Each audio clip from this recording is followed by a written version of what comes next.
Pencuri budiman. Dahulu kala, di sebuah negeri yang diperintah oleh seorang raja serakah, hiduplah seorang pemuda bernama Raka. Raka bukanlah pemuda biasa. Ia dikenal sebagai pencuri yang cerdik, tetapi bukan untuk kepentingan dirinya sendiri. Ia mencuri dari para bangsawan, tamak, dan pejabat korup, lalu membagikan hasilnya kepada rakyat miskin yang hidup sengsara. Di kota tempat Raka tinggal, jurang antara si kaya dan si miskin sangat lebar. Para bangsawan hidup dalam kemewahan, menikmati pesta besar dan perhiasan berkilauan. Sementara rakyat jelata berjuang untuk mendapatkan sesuap nasi. Hati Raka selalu tergugah melihat penderitaan mereka. Karena itulah ia bertekad untuk bertindak. Pada suatu malam yang sunyi, Raka menyusup ke istana seorang pejabat yang terkenal sangat likir. Dengan kelincahan yang luar biasa, ia berhasil melewati penjaga dan memasuki ruang penyimpanan harta. Ia mengambil sekantong emas dan beberapa perhiasan, lalu pergi tanpa meninggalkan jejak.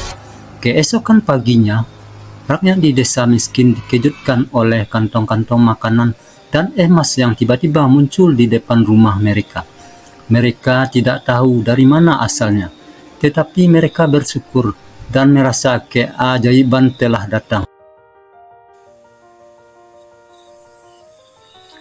Kabar tentang pencuri budiman mulai tersebar ke seluruh negeri.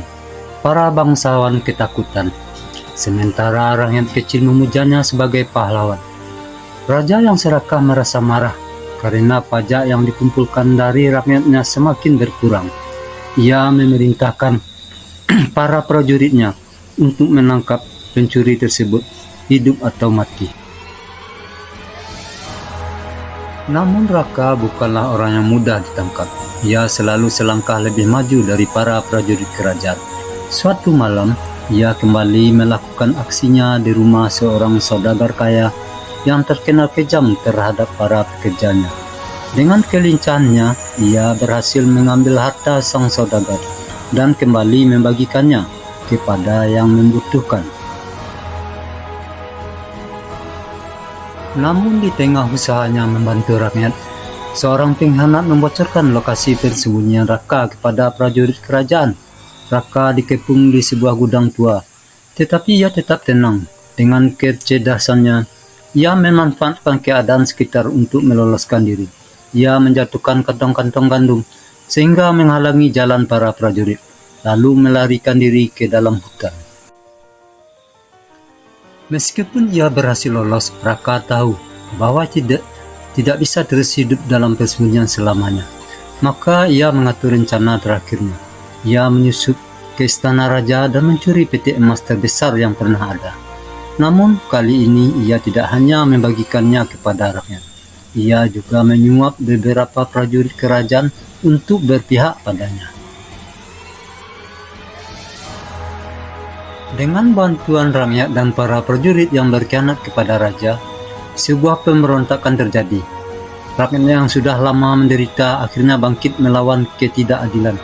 Sang raja yang serakah akhirnya diturunkan dari tahtanya dan melarikan diri dari negeri itu. Para bangsawan korup pun satu persatu ditangkap dan diadili.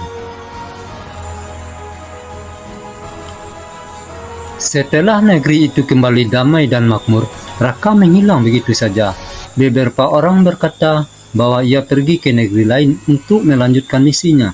Sementara yang lain percaya bahwa ia menyamar sebagai rakyat biasa, hidup sederhana di antara orang-orang yang dulu ia bantu. Namun satu hal yang pasti, kisah tentang pencuri budiman terus diceritakan dari generasi ke generasi, menjadi legenda yang mengajarkan bahwa keadilan selalu menemukan jalannya, dan bahwa seorang pahlawan sejati bukanlah yang memiliki kekuatan besar, tetapi yang memiliki hati untuk membantu sesama.